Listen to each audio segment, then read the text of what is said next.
Albert Einstein said, "Don't think about why you question, simply don't stop questioning." Welcome to Curated Questions. I am your host, Ken Woodward.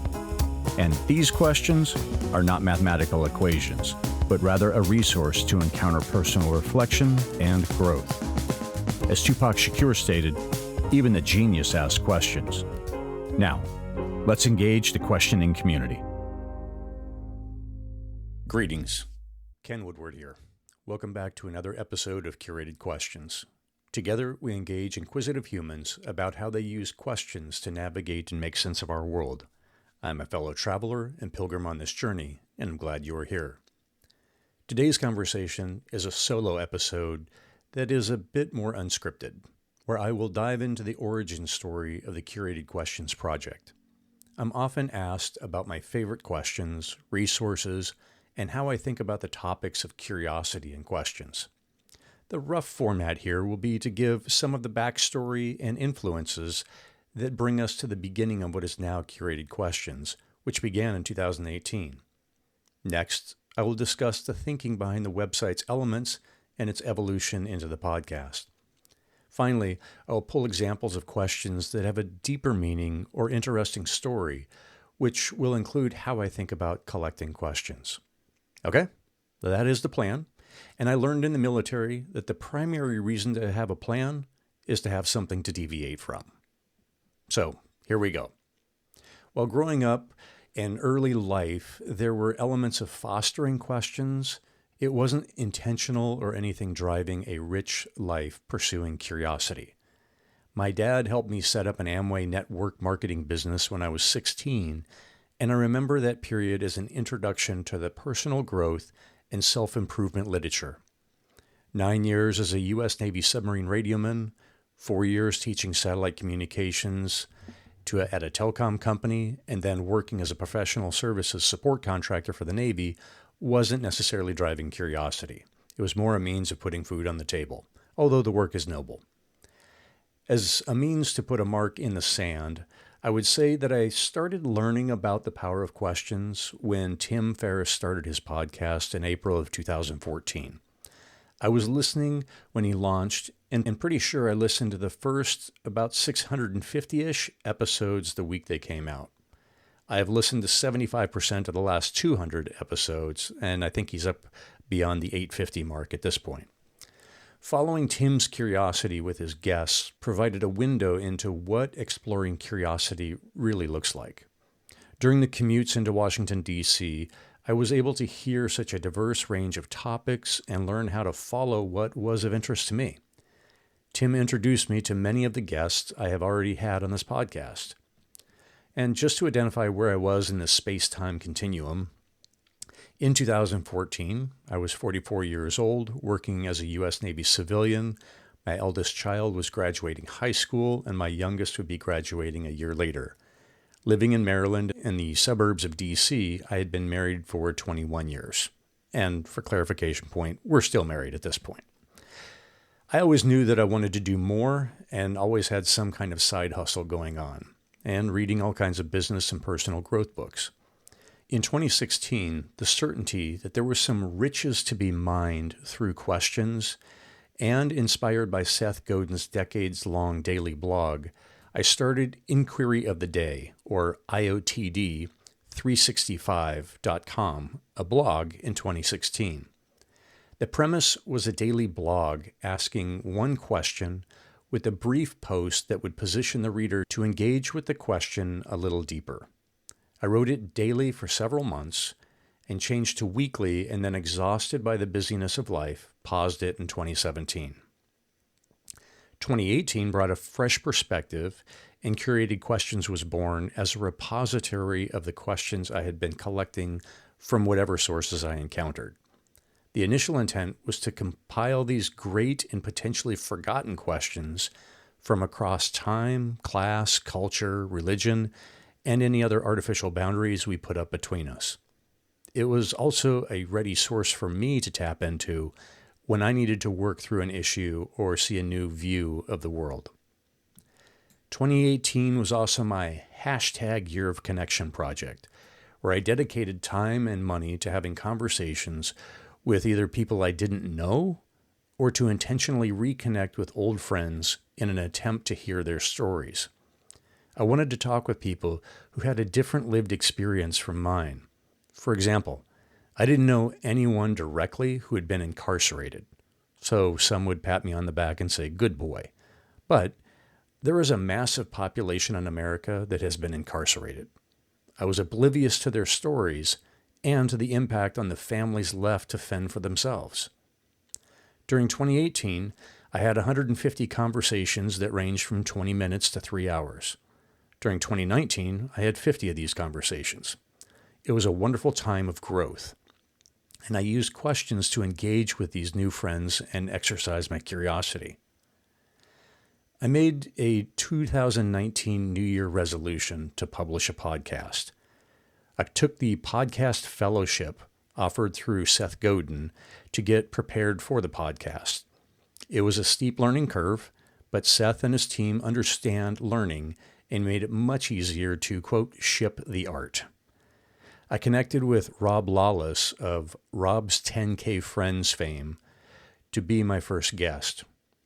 Rob is on a mission to have 10,000 one-on-one, 1-hour conversations, and our podcast was going to double dip. He was going to be my first guest, and I was his number 3,097th conversation.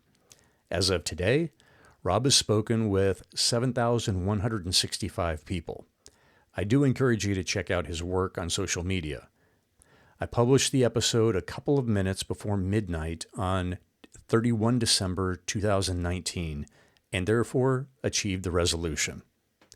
2 weeks later, in January of 2020, I published the second episode with a longtime friend and mentor, Pat Ennis, and then went dark. I had failed to do the work to line up other guests to get everything into a flow, and I was still wrestling with the technology. It seemed like Curated Questions was on the verge of a pod fade.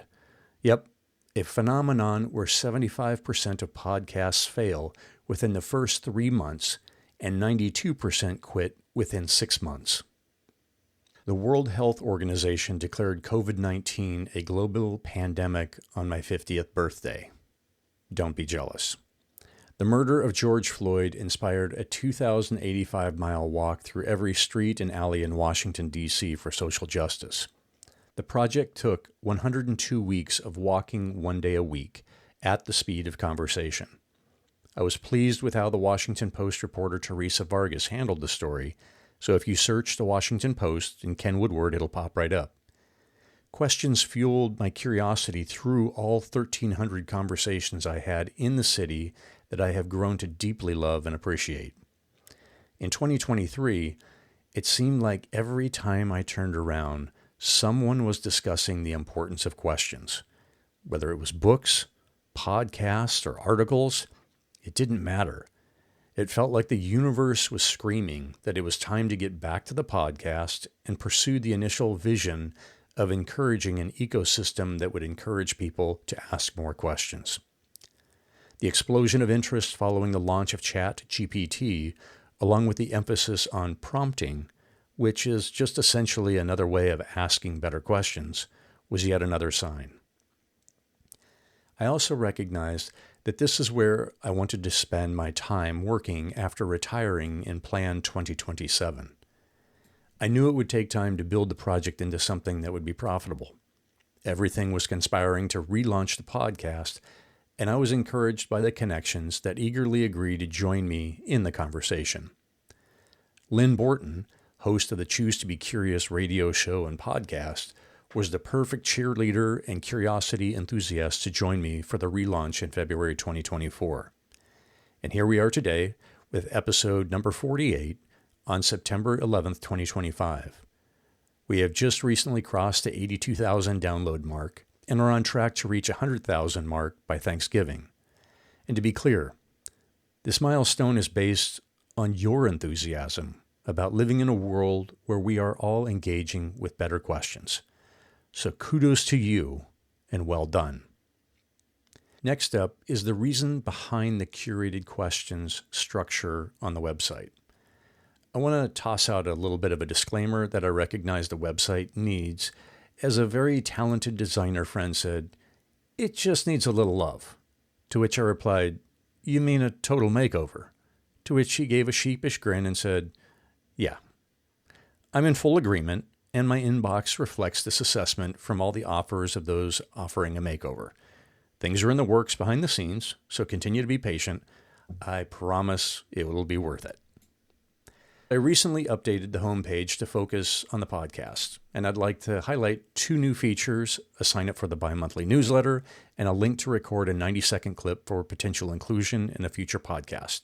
So, go to the homepage and you can find the links there. Next up, the Curated Questions page is the heart of the entire project, but I will hold that till last because it rolls right into the particularly impactful questions for me. The Famous Questions page is very popular in search results as a place where I include questions from people of particular renown. I appreciate this list for the diversity of sources with questions that have stood the test of time. The thing about questions is that they are like an old-timey jawbreaker. If you think you're going to get all the good stuff in one bite, you will only hurt yourself. It is better to spend time with it, letting it roll around in your mouth for a while to really experience the flavor. This also allows it to rattle around in the noggin, letting the synapses fire and interact with your other thoughts and emotions, trying to get the full effect. Once you have the question, the hard part begins. From Maya Angelou, we have to confront ourselves. Do we like what we see in the mirror? From Harriet Beecher Stowe, is man ever a creature to be trusted with wholly irresponsible power? And perhaps a little bit of humor from Abraham Lincoln. If I were two-faced, would I be wearing this one? The quotes page is inspiration by equally renowned people, encouraging the pursuit of questions and curiosity. This page always nudges me to keep being curious and to look at the whole world around us in new ways, and not assume I am seeing things wholly and clearly. Questions are places in your mind where answers fit. If you haven't asked the question, the answer has nowhere to go. From Clayton Christensen. If humans will ever be liberated, it will be because we ask the right questions, not provide the right answers. Artist Ai Weiwei, the question is the place where the unknown becomes articulate in us. A good question is something that has incredible grace and light and depth to it. A good question is something that always, in some way, plows the invisible furrows of absence to find the nourishment and the treasure we actually need. By John O'Donohue. And for the record, if you can ever hear John O'Donohue speak his own words, he's since passed, but his Irish accent is absolutely lovely. And from Sylvia Plath, there are years that ask questions and years that answer. From Krista Tippett, questions elicit answers in their likeness. You call for something beautiful by asking a beautiful question. Another popular Google search destination is the page of lists. This was inspired by the list of questions Tim Ferriss asked of his previous guests, and the answers comprised his book Tribe of Mentors. The idea is that anytime I came across a list of questions, that I would drop it here to work with questions the same way the authors did. I did an entire episode on Benjamin Franklin's Junto questions. Kevin Kelly's list from his 2017 book, The Inevitable, Understanding the 12 Technological Forces That Will Shape Our Future, informed the questions we discussed when he was on the podcast. Ryan Holiday is a constant source of meaningful questions, about which I talked with him at his Painted Porch Bookshop in Bastrop, Texas, which I highly encourage visiting. The resources page is a place where I share resources that I've found helpful as I discover them. Please keep checking back for updates and ideas. And finally, we arrive at the Curated Questions section. This repository has been the driving force behind my entire project. The concept is to bin questions into categories. But as with most things, the edges can be kind of fluid. and there is significant overlap. Each category has a cover image and is used consistently across social media as a means to trace back to where to find it on the website. This is a project that will never be done. I could now query AI to give me 100 questions in each category, but as Kevin Kelly stated, AI drives us to the middle, or to the mean. It is our humanity that pushes to the fringes. These fringes are where I encountered the most growth and sparked the most insights. Some categories were inspired by particular engagements and others events, such as the page about suicide.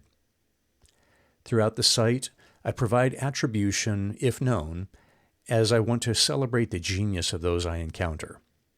The questions are numbered for reference, not importance. I don't expect to know your circumstances and why you might be seeking such a valuable tool as the questions on the page, so I leave it to you to peruse and to find the particular jewel that resonates now. I've always been fascinated by the hiring process, and I have sections for both sides of the table. Several years ago, an online contact asked the community if anyone had any good interview questions, as she was nervous about an interview the following morning. So I pointed her to the website and explained, just go and take a look. Read through the different questions and allow your mind to marinate a little bit on each of the questions. And my hope was that by just spending time with the questions, it would give her courage to ask the questions, whether she followed through and actually asked them or not. But it would give her time to, like I say, marinate and to be able to help form her questions, because there might have been a question about benefits and she was more concerned about healthcare or some other perk from the company. And this might give her just that prompting, kind of prick her mind as to what questions to ask. The feedback, she blew the interview away. They said her questions were amazing and she ended up getting the job.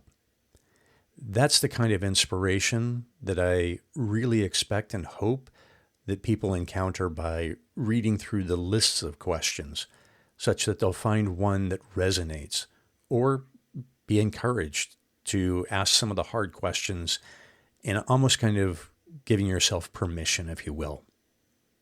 Some sample questions, as for the interviewee: what do you want to accomplish with this hire that is different from the incumbent?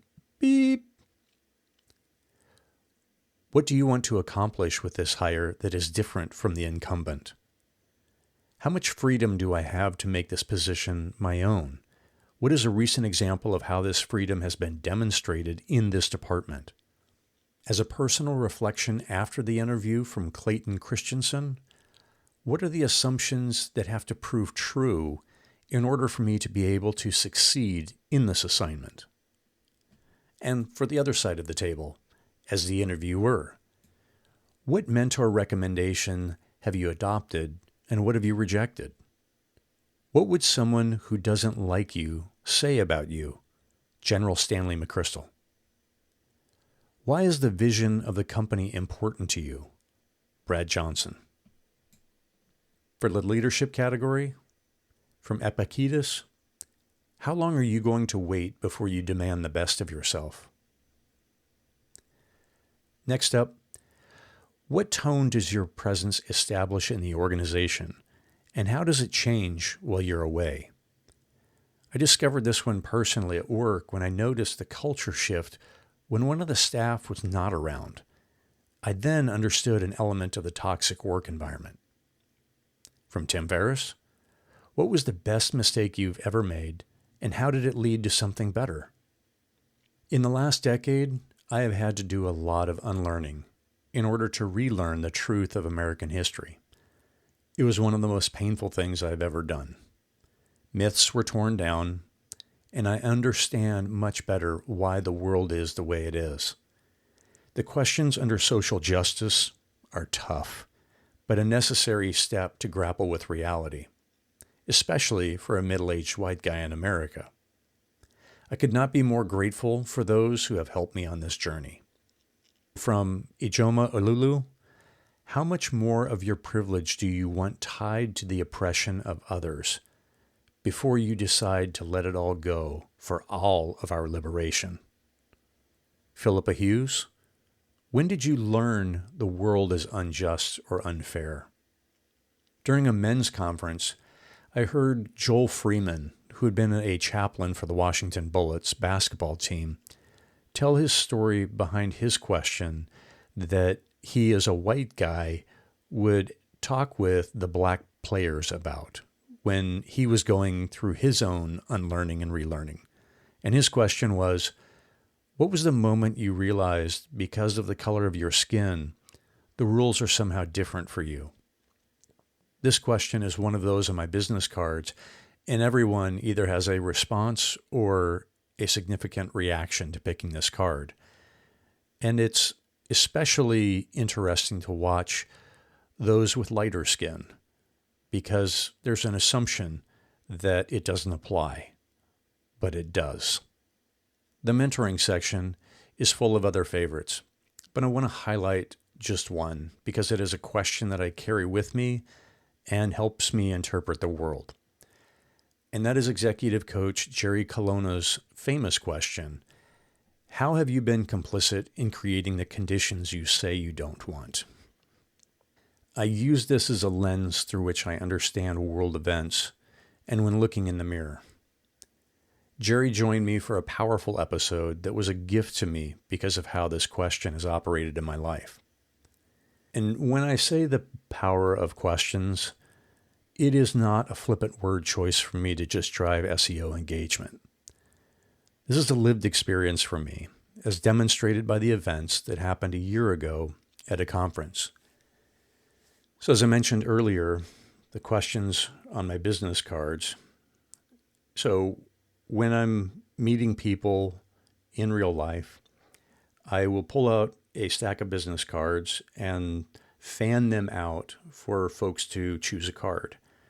One side has all my contact information, and the other side has a variety of different questions from the website, to include the Joel Freeman question that I mentioned. Also included is this Jerry Colonna question, and I obviously have no idea what card anyone's going to select. Well, I was at a conference, and I had an appointment with an individual to meet up and to talk business. And upon greeting them, I did what I always do.